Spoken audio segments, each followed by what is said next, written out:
Nope was directed by Jordan Peele, and I have finally seen it.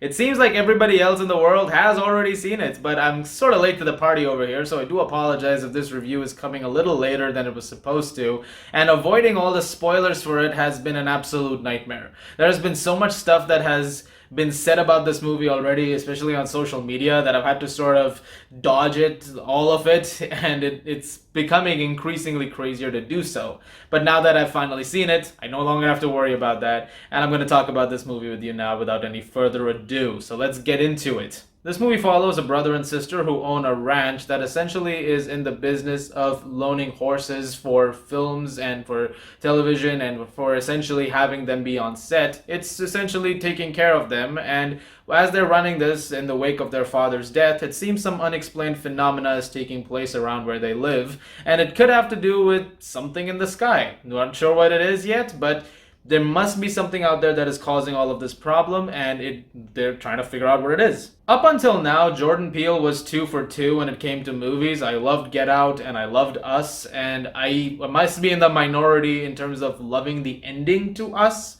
I thought he did a really great thing over there, and the swing that he took narratively, while divisive, I understand for some people, I think it worked perfectly for me. And I'm very pleased to report that with Nope, he's now 3 for 3.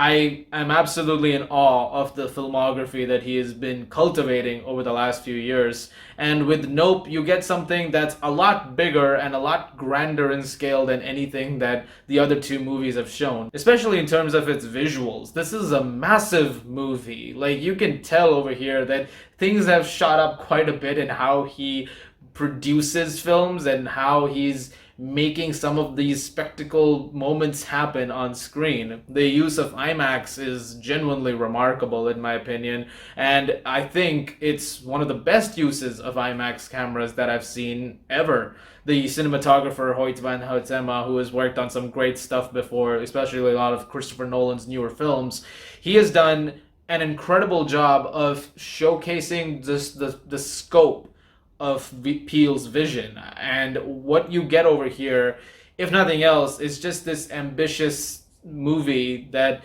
seems to tap into Peele's love for films that he's grown up with. A lot of Spielberg influences over here, especially. This feels like a Close Encounters of a Third Kind love letter, which is great. That movie is incredible, and the influence that he's had on science fiction, it shows to this day, and Peele uses that beautifully.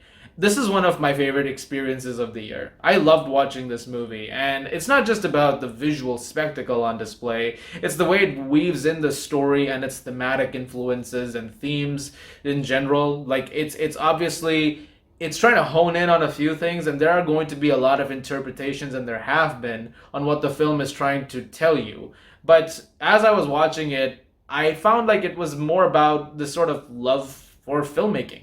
It was like a filmmaker's ode to the process and to the world, because things have changed a lot in the years. And right now we're living in a time where filmmakers don't really know what the next step can be, especially those who are trying to break out. And it's always tough to get the breakout, to get so-called money shot, you know, like the thing that just captures everyone's eyeballs and attention and just manages to sweep everybody off their feet. And by writing in the thing that's in the sky that they seem to think is there, they're essentially trying to make that happen for them. And while that's one part of it, there is the other part of it, which is like, oh my god, there's might be something out there.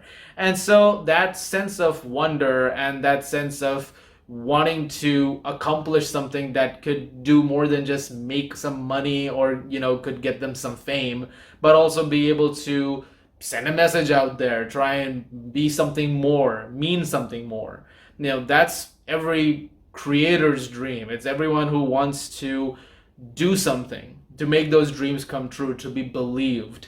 And I think those are the things that the film hones in on really, really well. And I think Peele pulls it off really, really well. It sort of taps into that, like that feeling. If you are somebody watching this movie and you have that drive, then this movie kind of tries to hone it in while also weaving together a narrative that hopefully you wouldn't have to go through in order to make something happen. As far as the performances go, Daniel Kaluuya is as always phenomenal. He does a great job in this movie. He's done a great job in every movie that I've seen him in, so that's no surprise to say. Keke Palmer is a standout over here. This is a star-making performance. She's already done some star-making work, but I think this is really the career defining performance. She's phenomenal in this movie. I also liked all the supporting cast that came in. Steven Yeun was really great in the scenes that he had, and all the work that each actor is just bringing to the table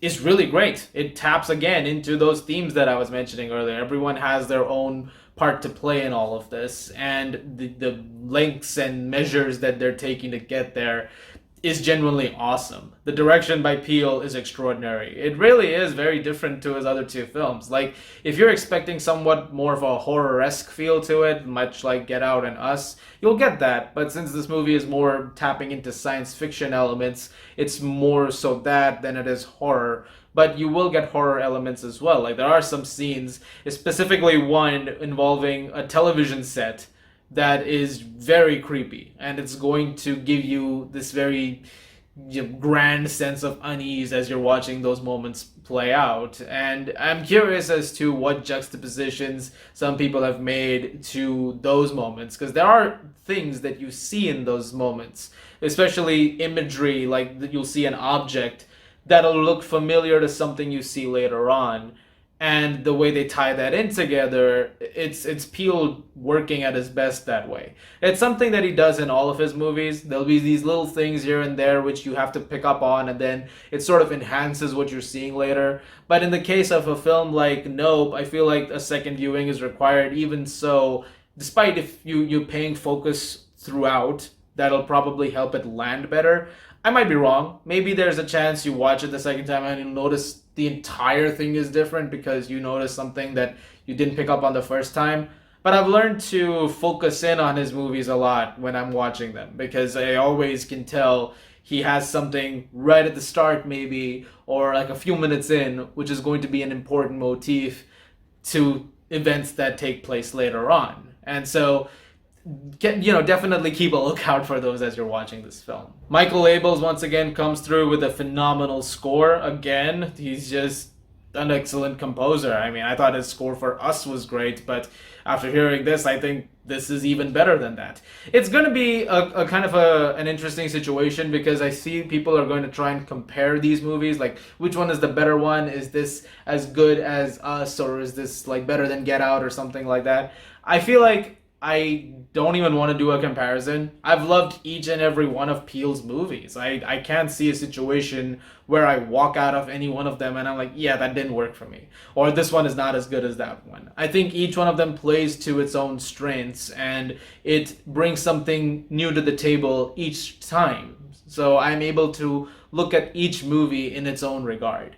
And I think each movie is also made and executed so differently that it's hard for me to do like a direct comparison as to what I enjoyed more. On Get Out's level, what it's trying to do, that story that it's telling, I think that did it really well. The story that Us is telling, it did that well. The story that Nope is telling, I think it did that well. It's going to be a divisive film, I feel. If you thought Us was not the best thing in the world, if you had some issues with that in terms of some of the story decisions that it makes, in that sense, I can feel like Nope might be a harder sell, because there are some more bizarre decisions in here, some even crazier than you'd expect to be, and that might affect your viewing of it overall. That could happen. Or you walk out of it very, very satisfied, and you let it mull over in your head a bit, and you're like, oh, actually, that kind of works. Okay, huh? How about that?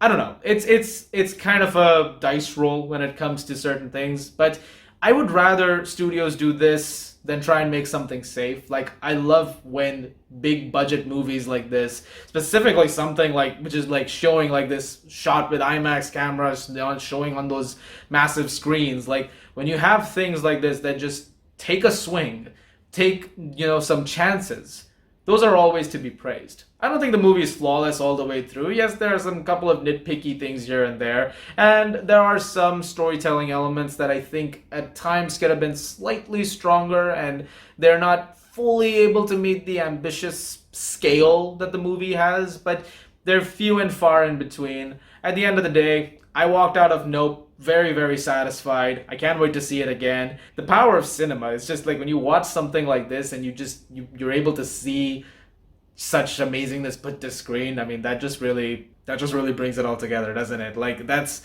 a film viewer's dream. That's a film lover's dream to just see that kind of talent and that kind of scale and imagination brought to life this well.